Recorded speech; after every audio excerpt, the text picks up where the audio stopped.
अब मैं जल्दी जल्दी से आपको बता रही हूँ। फंडामेंटल रिसर्च जो आपकी सबसे बेसिक टाइप की रिसर्च होती है, इसी पर बेस्ड है सारी की सारी रिसर्च। थ्योरी जनरेट करने वाली research, inductive form of research, qualitative form of research. ठीक है, आगे अगर मैं बात करूं अप्लाइड रिसर्च, अप्लाइड रिसर्च कौन सी टाइप की रिसर्च है मैम? ये एक ऐसे टाइप की रिसर्च है जो प्रैक्टिकल सेंस के अंदर काम करती है। जो थ्योरी तुमने फंडामेंटल में बनाई है उसे प्रैक्टिकली इंप्लीमेंट करने का, अप्लाई करने का काम अप्लाइड रिसर्च का होता है। प्रैक्टिकल सॉल्यूशन प्रॉब्लम को इस्तेमाल करना, सॉल्व करना, उसके लिए अप्लाइड रिसर्च लगती है। साइंटिफिक मेजर्स यहाँ पर इस्तेमाल होते हैं। अप्लाइड रिसर्च के जो भी रिजल्ट्स आते हैं उन्हें हम जनरलाइज कर सकते हैं, 100% कर सकते हैं। ठीक है जी। वेयर एज आपके पास में आती है एक्शन रिसर्च, जो कि अप्लाइड रिसर्च का ही एक पार्ट है। ठीक है, आगे अभी आएगी action research, but still applied research के अंदर ही आती है एक्शन रिसर्च, जो कि स्मॉल आपकी इंप्रोवाइजेशन के लिए इस्तेमाल होती है। टेम्पररी प्रैक्टिकल प्रॉब्लम को सॉल्व करना है तो अप्लाइड लगाने की जरूरत नहीं, एक्शन लगा देंगे। ठीक है ना, इंप्रोवाइज करने का काम करता है, एमलरेट करने का काम करता है, टेम्पररी सॉल्यूशन निकालता है। एकेडमिक टेम्पररी सॉल्यूशन, ये एक्शन रिसर्च का कीवर्ड है। क्या इसके रिजल्ट्स जनरलाइज हो सकते हैं? टेम्पररी रिजल्ट्स जनरलाइज नहीं है, तभी तो टेम्पररी है, परमानेंट हो सकता है। तो अप्लाइड और एक्शन में सबसे बड़ा डिफरेंस कि इसके रिजल्ट्स को जनरलाइज किया जा सकता है, इसके रिजल्ट्स को जनरलाइज नहीं किया जा सकता। आगे देखेंगे, यहां पर आपको ये चीज याद रखनी है। आप लोगों से एग्जामिनेशन के अंदर स्कोप पर भी सवाल पूछा गया था 2022 में, तो आपको याद रखना है अगर qualitative research and quantitative research की मैं बात करूं तो क्वालिटेटिव फॉर्म्स ऑफ रिसर्च के स्कोप वाइडर होते हैं। Therefore pure research, basic research या फंडामेंटल रिसर्च जिसे हम बोलते हैं, उसका स्कोप वाइडर है। वेयर इज एप्लीकेशन या ये जो कह सकते हो ना आप लोग अप्लाइड रिसर्च, इनका स्कोप हमेशा स्पेसिफिक होता है, नैरो होता है।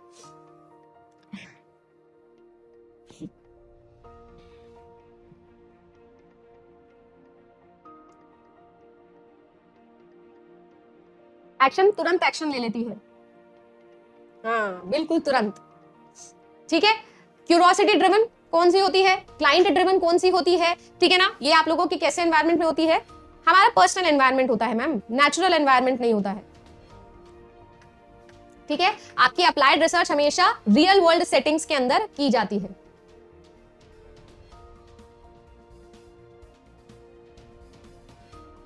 Excuse me.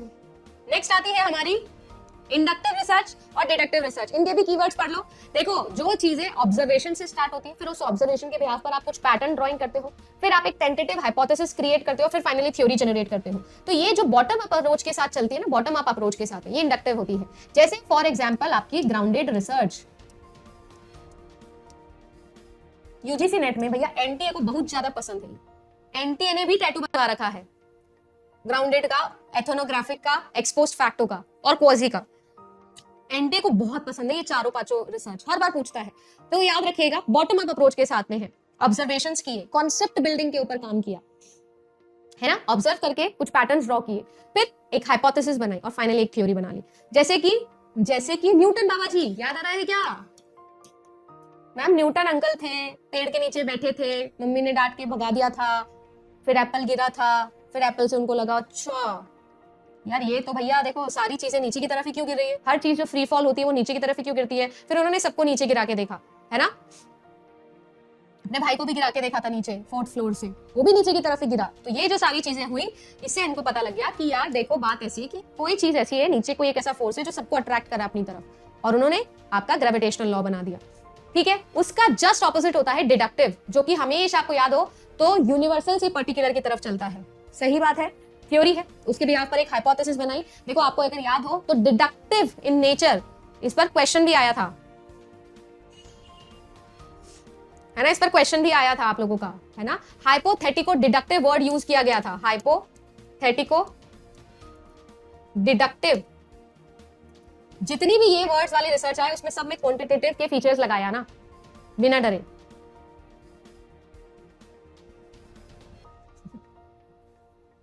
ठीक है जी। अरे भाई कोई मुझे बताए, ये सारे स्टेटमेंट्स देखे भी है प्रीवियस ईयर पेपर, मैंने ही देखा है, तुमने भी देखा है? देखा है ना, देखा है तो बोलो हाँ देखा है।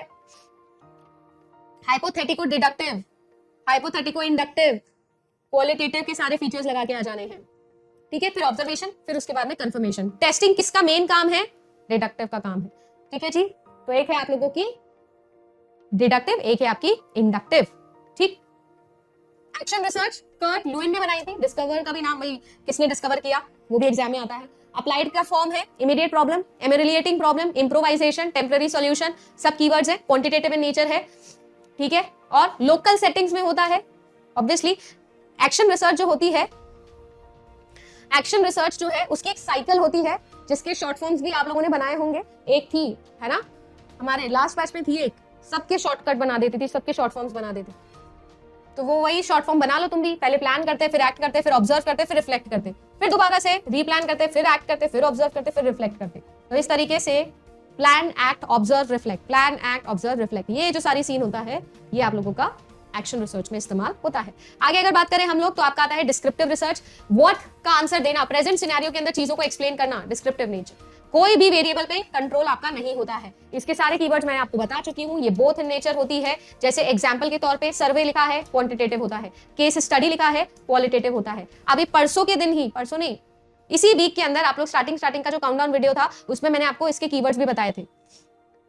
जैसे कि आप लोगों को अगर याद हो तो आपकी एक होती है लॉन्गिट्यूडनल स्टडी और एक होती है आप लोगों की क्रॉस सेक्शनल स्टडी, ठीक है ना। अब देखो बहुत ही ज्यादा इंपॉर्टेंट है, क्यों? क्योंकि एग्जाम में इन पर क्वेश्चन बनते हैं। लॉन्गिट्यूडनल रिसर्च मतलब बचपन से 55 तक वाली, सही है, याद आ रहा है क्या? बचपन से 55 तक वाली रिसर्च, है ना। मेरे पास में एक ही सैंपल है, उसी को मैं स्टडी कर रही हूँ for a prolonged period of time.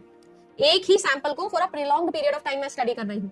क्या आपका मैम लॉन्गिट्यूडनल स्टडी में केस स्टडी भी एक एग्जांपल है? केस स्टडी या मैम आप पैनल स्टडी जो बोल रहे हो, क्या पैनल स्टडी भी इसका एग्जांपल है? ये मुझे ध्यान से सोच के बताना, आंसर देना। क्रॉस सेक्शनल स्टडी की बात करूं तो आपके पास में टाइम सेम है, मतलब बचपन से 55 नहीं है, टाइम सेम है पर सैंपल डिफरेंट है। अलग अलग सैंपल को सेम टाइम के ऊपर, सेम टाइम रेफरेंस में स्टडी कर रहे हैं, तो क्रॉस सेक्शनल स्टडी है।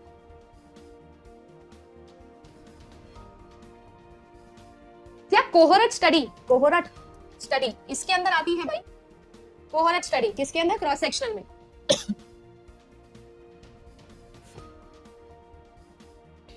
कोहोरेट स्टडी क्रॉस सेक्शनल में आती है।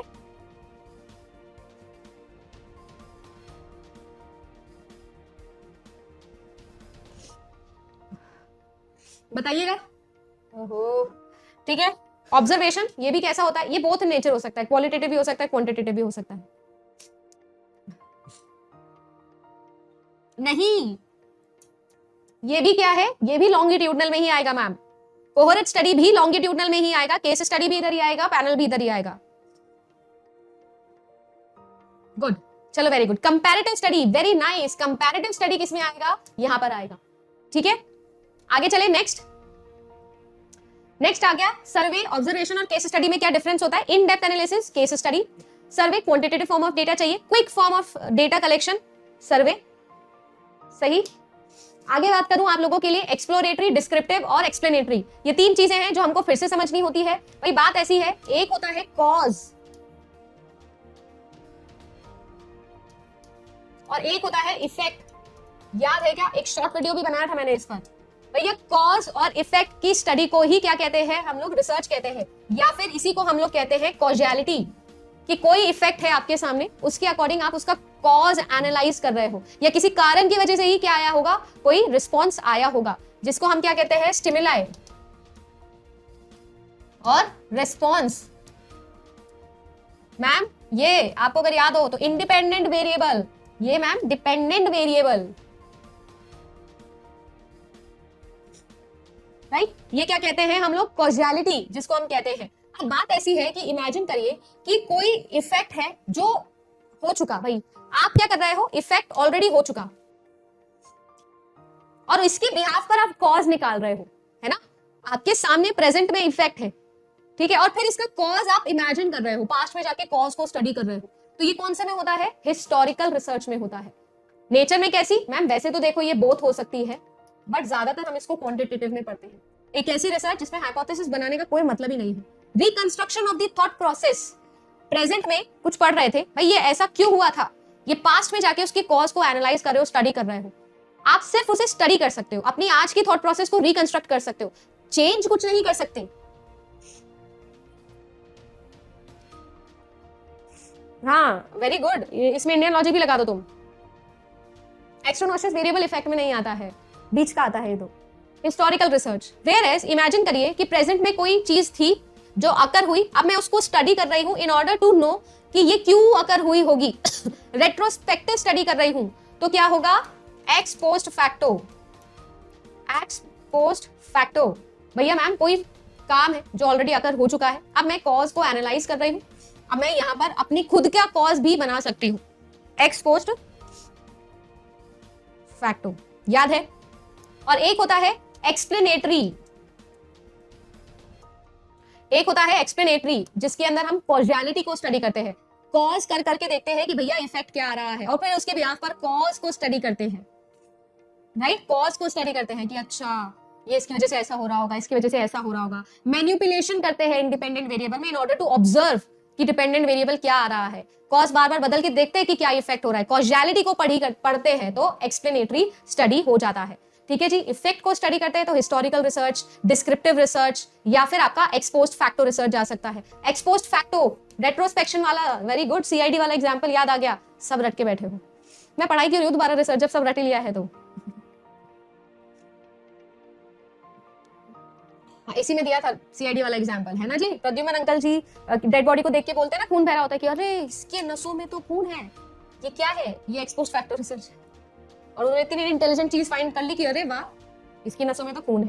तो याद रखेंगे क्या, डिस्क्रिप्टिव हो गया और आपका एक्सप्लेनेटरी हो गया। एक और इंपॉर्टेंट चीज एक्सप्लोरेटरी, जिसमें हमारे पास में प्रेजेंट सिनेरियो के अंदर कुछ भी क्लियर नहीं होता, मुझे हाइपोथेसिस बनानी है, मेरे को समझ ही नहीं आ रहा क्या हो रहा है, एकदम बेसिक चीज है, चीजों को मैं एक्सप्लोर करूंगी, ठीक है, आइडिया लगाने की कोशिश करूंगी, इसको हम कहते हैं एम्बिग्यूअस प्रॉब्लम। जब हमारे पास है ना, लंदन का टिकट करवाया था आपका कि भैया देखो लंदन जा रहे हो, जाने से पहले कभी गए तो थे नहीं, मैम आप लंदन की बात कर रहा हूँ तो लाजपत नगर नहीं गए कभी, तो हम लंदन जाने से पहले क्या कर रहे हैं, आइडिया लगा रहे हैं, एक्सप्लोर कर रहे हैं, फोटोज देख रहे हैं, रेस्टोरेंट्स देख रहे हैं, पैसा देख रहे हैं, कितना पैसा कहाँ लगेगा, फिर मैम मिनिमम लगा रहे हैं, मिनिमम फंक्शन लगा रहे हैं कि जिसमें मिनिमम कॉस्ट आएगा हम करेंगे, order right hand side of the menu को देख के करेंगे, जिसमें जीरो होगा वही ऑर्डर करेंगे, मतलब कुछ नहीं, वही सारी चीजें। डिस्क्रिप्टिव में हम प्रॉब्लम को लेकर अवेयर तो है मैम, प्रेजेंट के अंदर है वो चीजें।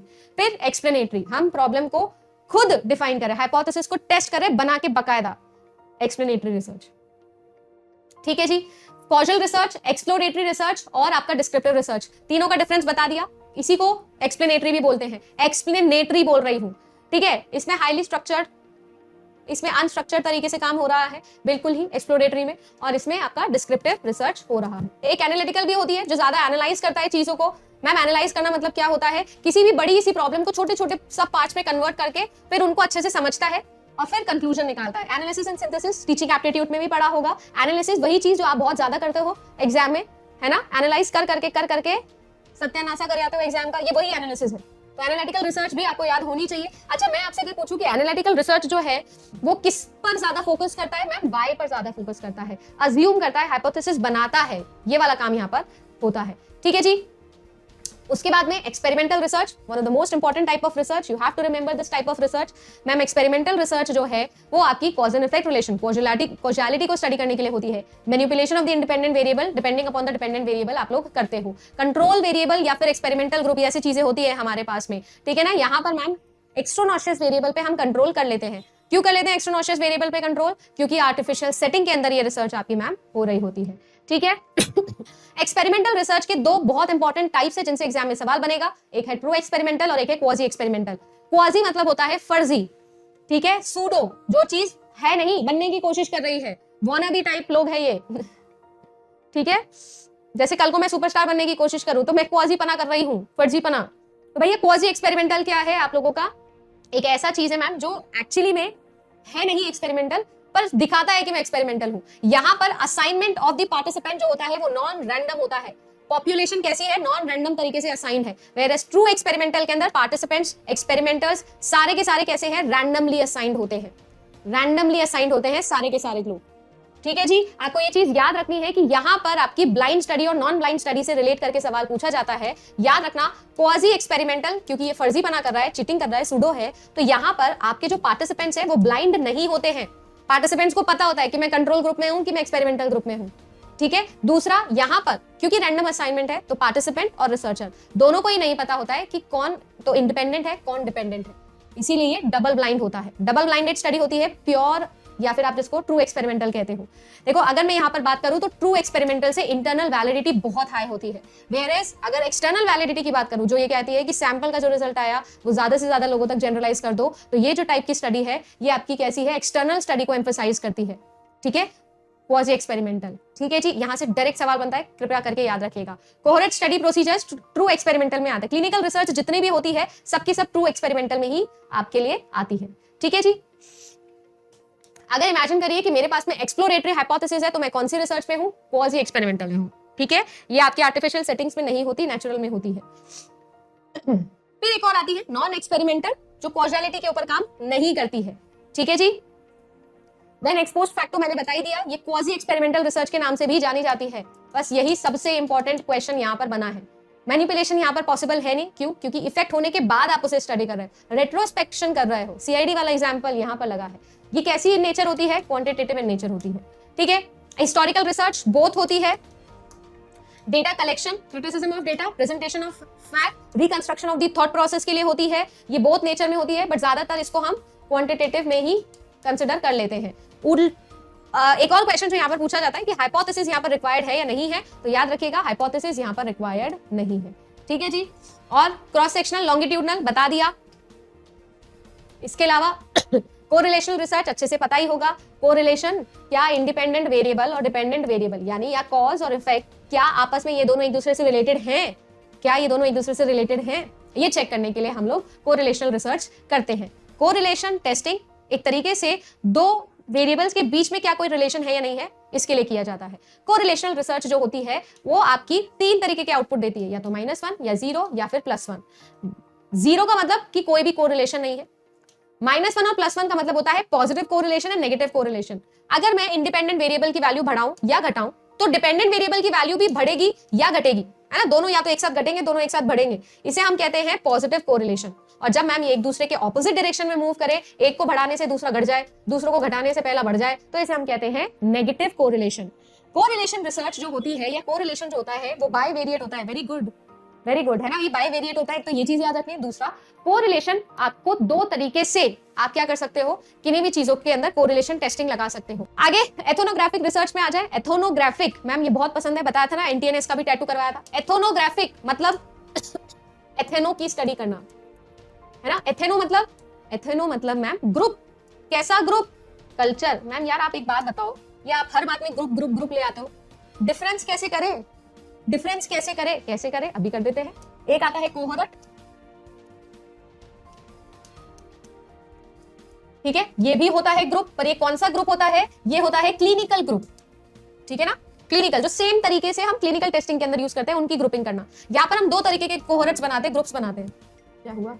ठीक है, एक आपका एक्सपेरिमेंटल ग्रुप, ठीक है, एक आपका नॉन एक्सपेरिमेंटल ग्रुप, यानी अभी मैं बताऊंगी आगे treatment group and control group. ठीक है, एक आपको एथेनो में भी बढ़ेगा। ये कौन सा ग्रुप है? ये है कल्चरल ग्रुप। कैसा है? Cultural group. अब ये कल्चर किसी भी बिहाफ पे हो सकता है, according to race, according to religion, according to area, according to population, according to likes dislikes, है ना? किसी भी अकॉर्डिंग हो सकता है। टैटू वाला रिसर्च, हाँ ये टैटू वाला रिसर्च है ये। ठीक है जी, तो जो एथोनोग्राफिक है उसमें अब आप मुझे बताओ, हम कल्चरल ग्रुप को स्टडी कर रहे हैं, कुछ ग्रुप के अकॉर्डिंग हम एनालिसिस कर रहे हैं, उनकी स्टडी कर रहे हैं, उनके अंदर हम एनालिसिस लगा रहे हैं। तो आप खुद सोचो कि क्या ये कभी क्वांटिटेटिव इन नेचर हो सकता है? नहीं मैम, ये तो क्वालिटेटिव इन नेचर होता है ना जी, ये क्वालिटेटिव इन नेचर होता है। सेम ग्रुप के लोगों को इन डेप्थ एनालिसिस उनका हो रहा है, पार्टिसिपेंट का ऑब्जर्वेशन हो रहा है, सारे के सारे फीचर कैसे मैम? क्वालिटेटिवली। ठीक है, आगे एथोनोग्राफिक में बहुत सारे क्वेश्चंस बनते हैं, इसलिए इसका एक चार्ट है जो आपके सामने यहाँ मैंने रखा है, प्लीज आप इसको स्टडी करिएगा और इसको रीड आउट करिएगा। नेचुरल सेटिंग में होता है एथोनोग्राफिक, क्वालिटेटिव है क्योंकि इसलिए यहाँ पर आप याद रखिएगा कि होलिस्टिक और सिस्टमेटिक ओवरव्यू आपको मिलता है। ये जो है ये नेटिव पर्सपेक्टिव के बिहाफ पे चलता है। एथोनोग्राफिक में नरेशन भी हम लगा सकते हैं। यहाँ पर रिसर्च के हाइपोथेसिस को हम जनरल पर्पस पे गाइड के तौर पे यूज करते हैं। ये डिस्क्रिप्टिव और इंटरप्रेटिव दोनों होता है। साथ ही साथ यहाँ पर हम किसके ऊपर डिपेंडेंट होते हैं? मीनिंग के ऊपर डिपेंडेंट होते हैं, क्योंकि क्वालिटेटिव है ना। यहाँ पर हम स्टैट्स के ऊपर नहीं जाते हैं, ठीक है, मीनिंग के ऊपर जाते हैं। अब एक और चीज है जो यहाँ पर सवाल बनती है, एक और टैटू वाला रिसर्च पे हम आएंगे पहले, पर एक क्वेश्चन था जो 2022 में आपका बना था। आपसे ये पूछा गया था कि एथोनोग्राफिक रिसर्च के अंदर जो रिसर्चर होता है वो किस तरीके से इन्वॉल्व होता है? क्या बहुत ज्यादा इंडल्ज होता है, एज अ पार्टिसिपेंट ही इंडल्ज हो जाता है, या जो रिसर्चर है वो out of the context, out of the bay जाके स्टडी कर रहा होता है? तो आपको पता है क्वालिटेटिव रिसर्च में पार्टिसिपेंट ऑब्जर्वेशन वो कर रहा है, तो रिसर्चर कंप्लीटली इंडल्ज होता है। फॉर एग्जाम्पल मैं आप लोगों को बोलूं कि जाके जैसे नवरात्रे होते हैं तो आपको पता है ना, कोलकाता साइड पे, अपना वेस्ट बंगाल साइड पे बहुत ज्यादा वो होता है, दुर्गा माता की पूजा होती है। मैं आपसे बोलूं कि आप उसको स्टडी करके आइए, उस पर एक इन डेप्थ एनालिसिस करिए, तो देखो या तो हम केस स्टडी कर सकते हैं, यहाँ मेथोडोग्राफिक स्टडी भी कर सकते हैं। तो आप वहां जाओगे, वहां के कल्चर को देखोगे, आप रिसर्चर के तौर पे आप इंडल्ज हो उस प्रोसेस के अंदर। तो याद रखिएगा, रिसर्चर सब्जेक्टिविटी के अकॉर्डिंग काम करता है, इंडल्ज होता है कंप्लीटली प्रोसेस में, एथनोग्राफिक रिसर्च के अंदर। एक्सपेरिमेंटल रिसर्च में आप ये नहीं कह सकते, एक्स पोस्ट फैक्टो में आप ये नहीं कह सकते, है ना। प्रद्युमन खुद डेड बॉडी की जगह लेट के नहीं देखता है कि गोली लग के कैसा फील हुआ होगा। मतलब समझ गए ना कि मैं क्या समझाने की कोशिश कर रही हूँ। ऐसा एग्जाम में सवाल बनता है, इसीलिए मैं मीनिंग्स बताने में बिलीव करती हूँ, रटवाने में नहीं।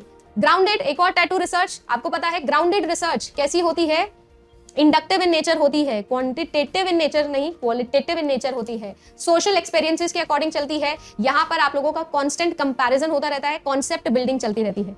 क्या हम ग्राउंडेड रिसर्च के अंदर टेस्टिंग करते हैं? नहीं, टेस्टिंग इसका पार्ट नहीं है, ठीक है जी। कैटेगरी के अंदर डेटा को डालना, अगर मैं आप सभी लोगों से बोलूं, हमने स्केल्स पढ़े हैं, नो IR स्केल्स पढ़े हैं, तो अगर मैं आपसे बात करूं तो नॉमिनल स्केल सबसे ज्यादा यहाँ पर आप लोगों का लिंक होता है।